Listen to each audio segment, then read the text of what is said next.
ಹಾಂ, ಹುಲಿದು ಆಲ್ರೆಡಿ ಎಲ್ಲ ಕಟ್ ಆಗ್ಬಿಟ್ಟಿದೆ, ಫುಲ್ ಎನರ್ಜಿ. ಓಕೆ, ನಿಮ್ಗೆಲ್ಲರಿಗೋಸ್ಕರನು ಹುಲಿ ಅವರು, ಕಾರ್ತಿಕ್ ಅವರು ಅವರ ಒಂದು ಸಿಗ್ನೇಚರ್ ಸ್ಟೆಪ್ನ ನಿಮಗೋಸ್ಕರ ಮಾಡ್ತಾರೆ. ಒಂದು ಚಿಕ್ಕದಾಗಿ, ಬಿಕಾಸ್ ಅವ್ರಿಗೆ ಸಿಕ್ಕಾಪಟ್ಟೆ ಸುಸ್ತಾಗೋಗಿದೆ ಬಿಕಾಸ್ ಆಫ್ ಹಾಂ.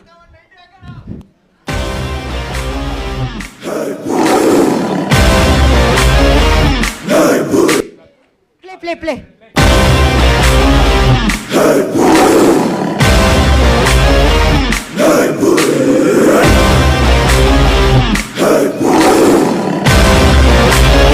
S, thank you so much.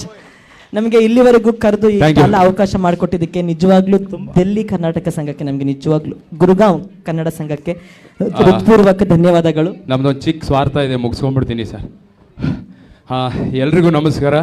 ನಾವು ಡೆಲ್ಲಿಲಿ ತುಂಬ ಸ್ಟ್ರಿಕ್ಟ್ ಆಗಿರ್ತಾರೆ, ಎಲ್ಲ PM ಥರ ಇರ್ತಾರೆ ಅಂದ್ಕೊಂಡಿದ್ವಿ. ಈ ಫಸ್ಟ್ ಲೈನ್ ನೋಡ್ಬಿಟ್ಟು ಗಾಬರಿ ಆಗಿಬಿಟ್ಟಿದೆ ಸರ್. ಅಂದರೆ ಎಲ್ಲ ಪ್ರಿನ್ಸಿಪಲ್ ಥರ ಇದ್ರಿ, ಬಟ್ ನೀವೇ ಮಗು ಥರ ಎಂಜಾಯ್ ಮಾಡಿದ್ದೀರಾ. ಇಲ್ಲಿ ನೋಡಿದ ತಕ್ಷಣ ನಮ್ಮಲ್ಲಿ ಒಂದು ಕಾನ್ಫಿಡೆನ್ಸ್ ಶುರು ಆಯಿತು. ನೀವೆಲ್ಲ ಬಿಡಿ, ಮಾತಾಡೋಂಗೆ ಇಲ್ಲ. So thank you so much.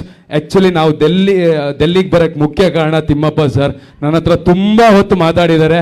ಅವರಿಗೆ ತುಂಬ ಪೇಷನ್ಸ್ ಇದೆ. ಸೊ ಅದರಲ್ಲೂ ನಮ್ಮನ್ನೊಂಚೂರು ನನ್ನನ್ನು ಹ್ಯಾಂಡಲ್ ಮಾಡೋದೇ ಸ್ವಲ್ಪ ಕಷ್ಟ ಆಗಿತ್ತೇನೋ ಅವರಿಗೆ.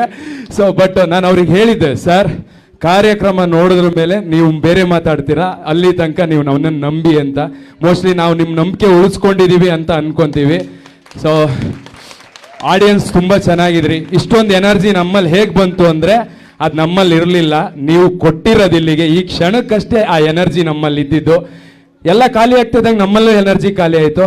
So thank you so much. ಇದೊಂದು ಸ್ವಾರ್ಥ ಏನು ಅಂದರೆ, ಇದೇ ಡಿಸೆಂಬರ್ 12ನೇ ತಾರೀಕು ನಮ್ಮ ಡಿ ಬಾಸ್ ದರ್ಶನ್ ಸರ್ ಮಾಡಿದಂಥ ಡೆವಿಲ್ ಮೂವಿ, ಅದರಲ್ಲಿ ನಾನು ಒಂದು ಮುಖ್ಯ ಪಾತ್ರ ಮಾಡಿದ್ದೀನಿ. ಸೊ ನಾವು ನಮ್ಮ ಬಾಸ್ಗೆ ತಿಳಿಸ್ತೀವಿ, ಸರ್ ಡೆಲ್ಲಿಲಿ ಹೋದ್ವಿ, ನಿಮ್ಮ ಹೆಸರು ಹೇಳಿದ ತಕ್ಷಣ ಇಲ್ಲಿನ ಕನ್ನಡಿಗರು ಎಷ್ಟು ಪ್ರೀತಿ ಕೊಟ್ಟಿದ್ದಾರೆ ಅಂತ. ಸೊ ದಯವಿಟ್ಟು ಥಿಯೇಟ್ರಿಗೆ ಬಂದು ನಮ್ಮ ಡೆವಿಲ್ ಸಿನಿಮಾನ ನೋಡಿ. ಬಾಸ್, ನಮ್ಮ ಹುಲಿ ಕಾರ್ತಿಕ್ ಅವರು ತುಂಬಾ ಒಳ್ಳೆ ಪಾತ್ರವನ್ನು ಮಾಡಿದ್ದಾರೆ. ರಾಘು ಕೂಡ ಮಾಡಿದ್ದೇನೆ ಒಂದು ಸಾಂಗ್. ಸರ್ ನಾನಲ್ಲ ಸರ್ ಹುಲಿ, ನೀವು ದಯವಿಟ್ಟು ಎಲ್ಲರೂ ಥಿಯೇಟ್ರಿಗೆ ಬಂದು ಇದೇ ಡಿಸೆಂಬರ್ 12ನೇ ತಾರೀಕು ಸಿನಿಮಾ ನೋಡಿ. ಆ್ಯಂಡ್ ಡೆವಿಲ್ನ ಸಾಂಗ್ಗಳು ಯೂಟ್ಯೂಬಲ್ಲಿ ರಿಲೀಸ್ ಆಗಿದೆ, ನೋಡಿ. ನಮ್ಮ ಬಾಸ್ಗೆ ಮತ್ತು ನಮಗೆ ಎಲ್ಲರೂ ಸಪೋರ್ಟು ಆಶೀರ್ವಾದ ನಮ್ಮ ಮೇಲೆ ಇರಲಿ. ಬಾಸ್ ಆದಷ್ಟು ಬೇಗ ಬಂದು ಡಿ ಬಾಸ್ ಜೈ D boss. Thank you so much. Thank you. Yes sir, ನಿಮಗೆ ವೇದಿಕೆ ಬಿಟ್ಟು ಕೊಡ್ತಾ ಇದ್ದೀವಿ. ಧನ್ಯವಾದಗಳು.